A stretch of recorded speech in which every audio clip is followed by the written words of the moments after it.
이창호는 천재다. 바둑밖에 모르는 바보다. 둔하고 느리다. 변화에 무심하다. 전성기는 끝났다. 이 같은 편견 속에서도 수도사처럼 묵묵히 바둑을 두던 이창호 구단. 그가 드디어 한 권의 책으로 말문을 엽니다. 바둑의 묘미와 생각하는 힘, 느림의 미학, 그리고 조용하지만 단단하게 세상을 바라보는 그의 시선까지.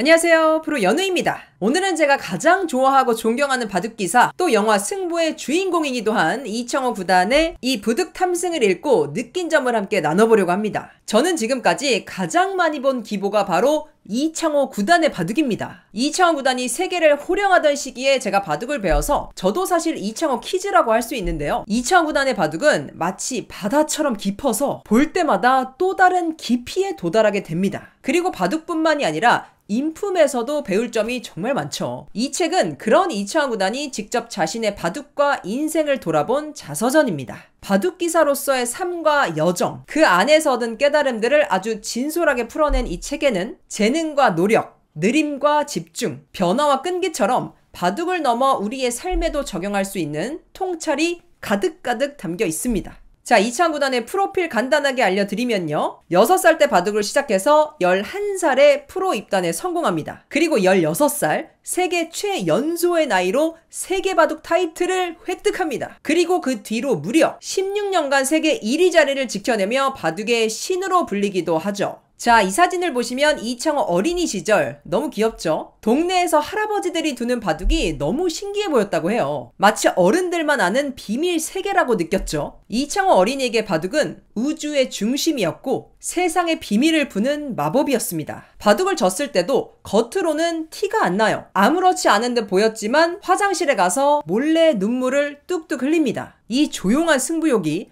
결국 그를 바둑의 정상으로 이끌었습니다. 이창호 어린이 9살이 됐습니다. 바둑 황제 조훈현 구단의 눈에 띄어 한국 바둑 최초의 내제자가 되는데요. 조훈현 구단은 이렇게 말합니다. 복기도 제대로 못하는 둔재 같았는데 묘하게 바둑은 계속 강해진다. 이놈은 나와 다른 류다. 스승과 스타일은 정반대였지만 이창호 구단은 자신의 바둑을 만들어가는 길을 포기하지 않았습니다. 그리고 그 시절에 어떤 말이 있었냐면 이창호는 천재다 라는 말도 있었지만 아니 복기도 못하는 게 그게 어떻게 천재냐 이런 평가도 있었거든요. 자, 여기에 대해서 이창호 구단 이렇게 말합니다. 나는 머리가 좋은 것이 아니다. 문제가 있을 때 다른 사람들보다 좀 더 오래 생각할 뿐이다. 이창호 구단의 바둑 입문기부터 조훈현 구단의 내제자가 되기까지의 과정은 물론 이창호 구단이 어떤 생각으로 바둑을 두고 어떤 마음으로 삶을 견뎌왔는지도 함께 담겨 있습니다. 그래서 이 책은 단순한 회고록이 아니라 한 사람의 바둑 인생을 따라가는 깊은 이야기처럼 느껴졌습니다. 자, 드디어 11살의 이창호 어린이가 프로 입단에 성공했습니다. 하지만 아마추어 시절에는 바둑은 즐거움 그 자체였지만 프로가 된 이후 승부는 그야말로 생존이었습니다. 이창호 구단은 싸우지 않고 이기는 법을 추구했는데요. 그의 바둑의 특징, 감정을 드러내지 않으면서도 압도하는 힘이 있었습니다. 별명도 돌부처, 강태공, 포커페이스, 쉽게 흔들리지 않고 감정조차 읽히지 않는 절제의 아이콘이었죠.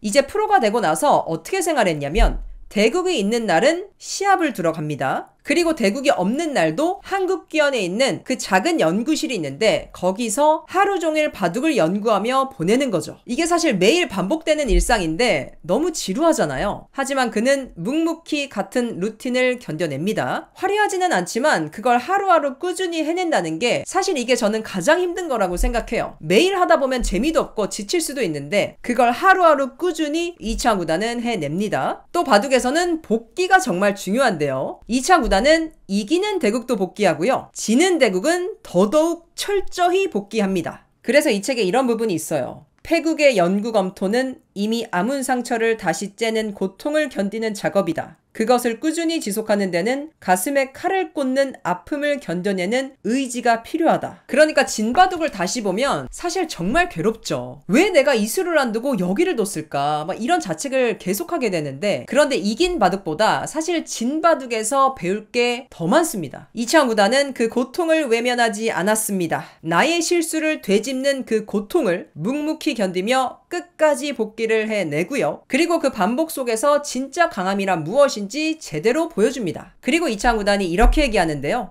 재능을 가진 상대를 넘어서는 방법은 노력뿐이다. 더 많이 집중하고 더 많이 생각하는 수밖에 없다. 바둑에는 복기라는 훌륭한 교사가 있다. 승리한 대국의 복기는 이기는 습관을 만들어주고 패배한 대국의 복기는 이기는 준비를 만들어준다. 와, 이 부분 진짜 멋있는 것 같아요. 패배한 대국의 복기는 이기는 준비를 만들어준다. 이 모든 반복과 복기의 시간들이 이창호 구단의 바둑을 그리고 그의 삶을 더 깊게 만들어준 것 같습니다. 자, 이렇게 이창호 구단 16살에 세계 대회에서 우승하고 이창호는 신산이다 이런 말까지 나왔는데요. 하지만 정작 본인은 초반과 중반이 아직도 어렵다. 더 열심히 공부를 해야겠다. 이렇게 얘기를 합니다. 저는 이 부분을 읽고 진짜 대단하다고 느낀 게 이게 진짜 대가의 마인드구나. 저 같았으면은 16살에 세계대회 우승을 했으면 그 자체의 기쁨과 만족을 느꼈을 텐데 이창호 구단은 막 기뻐하고 이런 것보다 내가 더 보완하고 정진해야 할 부분은 무엇인가 이거를 먼저 생각하더라고요. 전성기의 중심에서도 스스로를 의심하고 배움을 멈추지 않는 태도, 그 겸손함이 결국 이창호 구단을 더 깊고 단단한 사람으로 만들어준 것 같습니다. 자, 이 책의 제목이 부둑 탐승인데요. 이 부둑 탐승, 이창호 구단이 바둑과 삶을 대하는 태도를 가장 잘 보여주는 말인 것 같습니다. 승리를 탐하면 오히려 승리를 얻지 못한다는 말이죠. 바둑을 둘 때 명심해야 할 10계명, 바로 위기 10결의 첫 번째 원칙이자 이창호 구단이 평생 지켜온 철학이기도 하죠. 저도 가끔 숫자나 이 결과에 집착할 때가 있어요. 그럴수록 이 마음이 조급해지고 중심을 잃을 때가 있는데요. 그럴 땐 잠시 멈추고 흐름을 돌아보는 법을 이 책을 통해 또 한 번 배웠습니다. 제가 이 책을 보면서 또 느낀 게 인생에 적용할 지혜가 참 많구나 라는 거를 느꼈습니다. 내가 정상에서 내려올 때 또 그걸 담담히 받아들이는 마음, 또 마인드 컨트롤,